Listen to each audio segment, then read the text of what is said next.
There are many of you that ask us if the French Riviera Pass is worth getting for your trip to the French Riviera. So we're going to break it all down for you.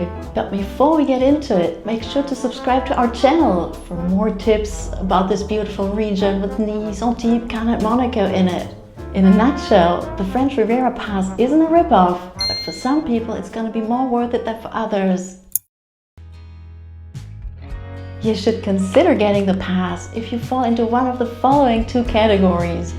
You love seeing the most important attractions and sights of a place, and you don't mind having packed days full of sightseeing. If you're here for some of the strongest sides of this area, that is, enjoying the laid-back lifestyle, checking out old towns and the beautiful nature, soaking in the sun and the sea, then the pass might not be for you. In that case, it's going to be cheaper to just buy a regular ticket fee. As you can tell by the name of the pass, French Riviera Pass, it's not only for Nice, for places in Nice, but for all of the area that includes cities like Antibes, Cannes, Aix, Villefranche-sur-Mer, and even the Principality of Monaco, which sounds great of course, but be aware that these cities are not right next to each other, so it might take some time traveling from one place to the next, so it's often going to be difficult to see more than one places in one day. The pass allows you to choose between more than 60 sites and attractions in close to 20 cities and villages. The pass is available for 1, 2 or 3 days, or rather 24, 48 or 72 hours. To make the pass worth it, you need to do at least 2 or 3 attractions per day, otherwise you won't save yourself any money. Unless you account for those little extras that there are also, that we'll explain to you a little later. The 2 and the 3 day pass actually offers the best value for your money. 1 day costs 28 euros, 2 days are for 40 euros, and 3 days are at 59 euros. So 2 days and 3 days are pretty good. 3 days, then again, we think might get pretty stressful because you'd be forced to see all the sites for 3 days in a row. So maybe the 2 day passes is the best, we would say. Anyway, keep in mind there is no reduction rate for children, and also the prices we've just told you are for 2025. They haven't changed at all since last year, and we hope it'll stay that way. If saving money is not your first priority, but rather you don't want to stand in the line to get a ticket at each attraction, that might be another reason to consider getting the pass. Let's have a closer look at what the pass has to offer. Here are some of the highlights. In Nice, there's a boat ride included, but only in the 3 day pass. You can rent a Segway for 30 minutes, and most of the museums are included. In Antibes, you get free access to the Picasso Museum. You can get into the Villa Efroussi de Rothschild in Saint-Jean-Cap-Ferrat, into the Fondation Mag in Saint-Paul-de-Vence, or explore the Oceanographic Museum in Monaco.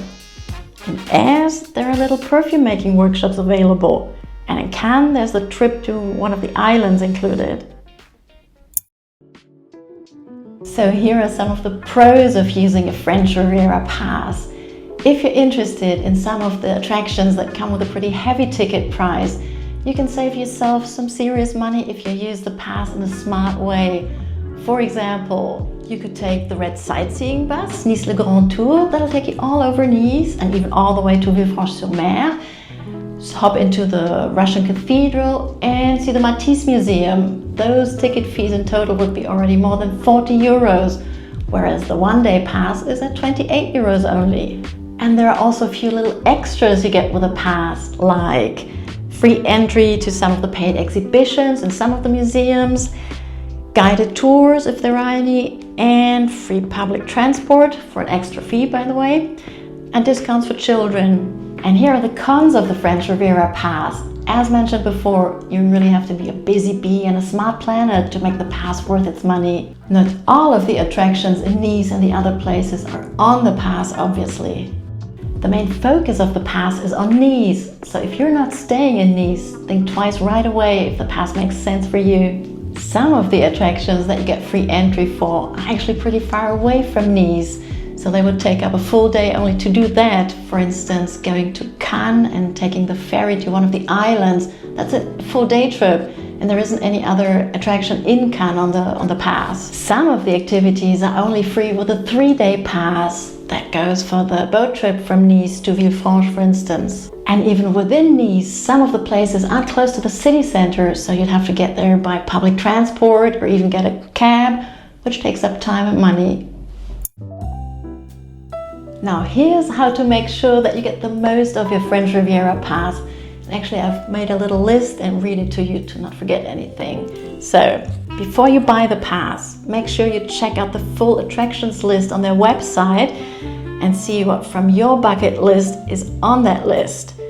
The French Riviera is not like Paris, the Louvre and the Eiffel Tower and all those other world famous attractions. If you ask us, it's more about enjoying the moment, eating great food, and simple pleasures like getting an apéro on the beach in the evening. Also, the French Riviera Pass website shows itinerary ideas for 1, 2 or 3 days, but honestly, we don't think that all of them are realistic. You always need to consider the heavy traffic, count some extra time to find your way around. Plus again, you won't want to rush all the time, will you? Would you? Anyway, use the interactive map on the website. It'll help you figure out what attractions are close to where you stay and to get an idea which activities could fit into one day. There's even a calculator on their website to check out your savings.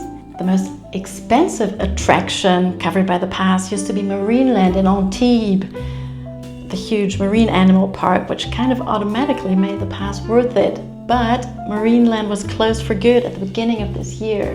Also make sure to double check the opening and closing times for each attraction and be aware that most museums are closed on 1 day a week. And some attractions might not be available in the low season at all. Some of the activities need to be booked in advance. Pay attention to that. You'll actually get a guidebook with your pass, so make sure to study that carefully. On their website, they also advertise other advantages and reductions that we've mentioned earlier. For instance, in museum souvenir shops, the website stays pretty vague about what those reductions might be, and honestly, we don't think they're all that attractive.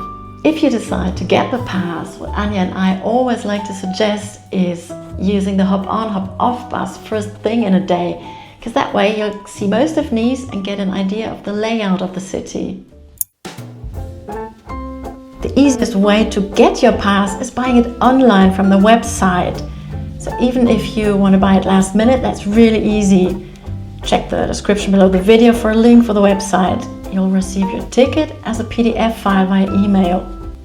If you want the pass with the option for free public transport, you'll have to buy it at one of the points of sale. It's a few extra euros per day. The pass can be purchased at tourist offices in Nice and some places nearby. It's not available in Cannes, Antibes or Monaco. Okay, if you have any other questions about the French Riviera Pass, make sure to leave a comment below and we'll answer the questions for you. If you were wondering where Anja was today, she was behind the camera.